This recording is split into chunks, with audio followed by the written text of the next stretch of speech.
Police ফারজানার বাবাকে থানায় নিয়ে যেতে চাইলে বাধা দেয় ফারজানা।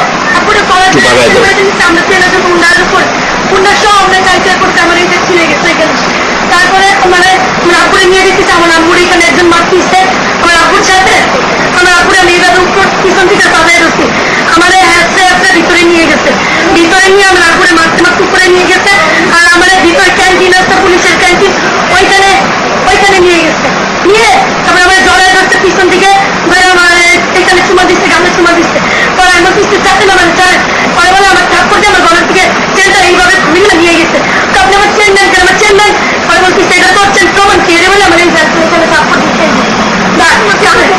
তারপরে কানের দিকে এটা ভিক্ষা করছে, কানের দুল যখন নামাইতেছে তখন জড়াই ধরছে আমার মেয়ে আর আমি, আমারও মারতেছে, আমার মেয়ের টাইম না দুইটা কারোটায় ভিতরে নিয়ে, সেটা আমি বলতে পারবো না। এক পর্যায়ে ফারজানা সেখান থেকে বেরিয়ে বিষয়টি আইনজীবী এবং সাংবাদিকদের জানালে তারা ছুটে আসেন। দেখলাম যে এই মেয়েটা প্রতিবাদ করতেছে যে এই জামান নামে একজন পুলিশ এবং তার সাথে আরেকজন ছিল, সাথে সাথে নামটা দেখতে পারি না, জামান নামে একটা হ্যাঁ করতেছে, এইটা আমাকে এইভাবে ধরে নিয়ে গেছে ভিতরে।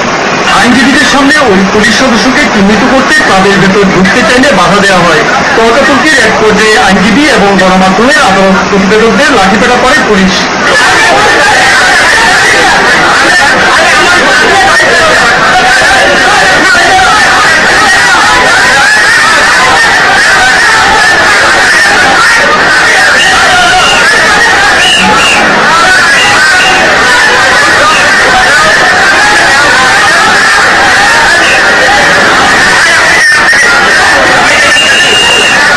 পুলিশের পিটুনিতে আহত হন কিছুক্ষণ আগে চ্যানেল আইকে ঘটনার বর্ণনা দেয়া অ্যাডভোকেট সাখাওয়াত সহ 3 আইনজীবী।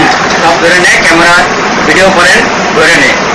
তো ওই ছেলেটা আমাকে সে বাঁচার জন্য আমার কোর্ট জড়ায় ধরে যে তার আমাকে বাঁচান, আমাকে নিয়ে যাবে, বাঁচান, আমার কোর্ট ছেড়ে পুলিশ নিয়ে গেছে।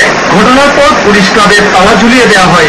একজন পুলিশ কর্মকর্তা কিছু ঘটেছে কিনা জানেন না দাবি করে তদন্তের কথা বলেন। তবে আমরা তদন্ত করে দেখবো, এই তদন্ত যখন আইন ব্যবস্থা নেওয়া হবে তার মধ্যে। তবে এখনো ওই মানে কোনো মহিলারা কে ছিল তাহলে কোনো খবর আমরা শুনিনি। আর প্রকাশ্য জীবনকে এই ধরনের ঘটনা, এটা তো একটা তবে নির্যাতিত ফারজানা, তার মা বাবা এবং পিটুনি শিকার 2 আইনজীবীকে টানা হেঁচড়া করে থানায় নিয়ে যায় পুলিশ। পরে অবশ্য 2 পুলিশ সদস্যকে প্রত্যাহার করা হয়। বিভাগীয় তদন্ত কমিটি গঠন করে রোববার সকাল 10টার মধ্যে রিপোর্ট দিতে বলা হয়েছে। আর সব তথ্যকে নিয়ে বৈঠক ডেকেছেন chief metropolitan magistrate. Channel I.